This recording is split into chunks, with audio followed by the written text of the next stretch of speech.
लेकिन यहां पर आपको बताते चले कि लीडरशिप क्या होती है। देखिए, इस देश में इस बात को समझना होगा कि लीडरशिप का मतलब क्या होता है। हमारी सैन्य ताकतों को जब खुली छूट दी जाती है तो उसका मतलब क्या होता है, यह हिंदुस्तान ने देख लिया है। 22 तारीख को हमला करता है पाकिस्तान, आतंकवादियों को भेजकर पहलगाम में 26 लोगों की जान लेता है।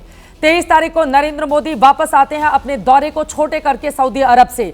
उसके बाद तत्काल वो एयरपोर्ट पर ही बड़ी मीटिंग करते हैं। फिर सेना के अधिकारियों से लगातार उनकी मुलाकातें जारी रहती हैं और कहा जाता है कि आप समय तय कीजिए, आप जगह तय कीजिए और आप देखिए कि कब आपको हमला करना है। मीटिंग का दौर जारी रहता है, लेकिन इन सब के बीच लगातार कैबिनेट कमेटी की बैठक करके यह तय किया जाता है कि सिंधु नदी का जल रोक दिया जाएगा।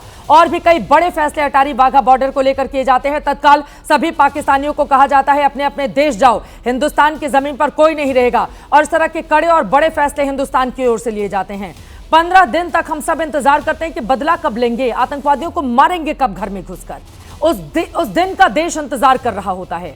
लेकिन आर्मी को, नेवी को, एयरफोर्स को यह तय करना होता है कि हम जब अपना निशाना लगाएं तो वो बिल्कुल सटीक हो, वो कहीं भी इधर या उधर नहीं जाना चाहिए।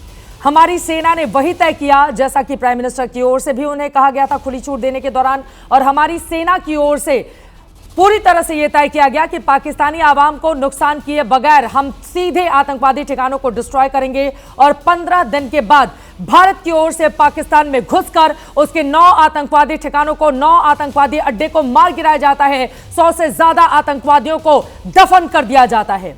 उसके बाद तस्वीरें आती हैं, सेना के अधिकारी मिलकर दफनाए गए आतंकवादियों को रैप करते हैं वो पाकिस्तान के झंडे में और फिर उनका जनाजा निकालते हैं। जरा सोचिए कैसा देश है ये। इसके अलावा आपको यह भी बताते चले कि लोगों के जहन में आ रहा था कि प्रधानमंत्री तो अलग अलग जगहों पे जा रहे हैं, बिहार में भी उन्होंने रैली की थी, इसके अलावा और भी जगह पर गए हुए थे। आपको बताते चले कि जिस समय आधी रात को यह हमला किया गया था उसके 4.5 घंटे पहले एबीपी न्यूज की हमारा कॉन्क्लेव था दिल्ली में बड़ा। वहां पर प्रधानमंत्री आते हैं और अपनी ओर से दो टूक सिंधु जल समझौते को बात कह देते हैं, लेकिन उनकी बॉडी लैंग्वेज से यह कतई नहीं लगा कि उनके दिमाग में क्या चल रहा है कि आज पाकिस्तान को किस तरह से सबक सिखाना है।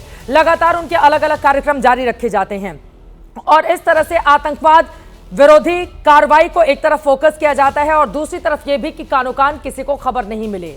अंतर्राष्ट्रीय स्तर पर इस बात का डर तो था ही कि भारत बदला लेगा और जबरदस्त लेगा, लेकिन हिंदुस्तान की ओर से यह तय किया गया था कि किसी भी देश की इजाजत का इंतजार हम नहीं करने वाले हैं। किसी देश से हम पूछ कर वार नहीं करेंगे, हम पहले वार करेंगे और फिर दुनिया को बताएंगे कि देखो पाकिस्तान का हमने ये हाल इसलिए किया क्योंकि आतंकवादी ठिकाने हैं वहां पर, आतंकवादी रहते वहां पर। नीरज, सीधे आपके पास आते हुए और इसी वजह से बिल्कुल सटीक निशाना, हमने मिलिट्री बेस को निशाने पर नहीं लिया था, लेकिन तुम हमारे मिलिट्री बेस को, हमारे सैन्य ठिकानों को निशाने पर लोगे तो हम तुमको छोड़ेंगे नहीं।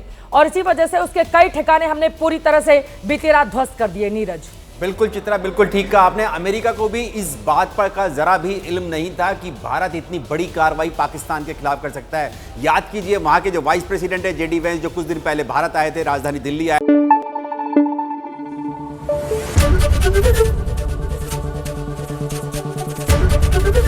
एबीपी न्यूज आपको रखे आगे।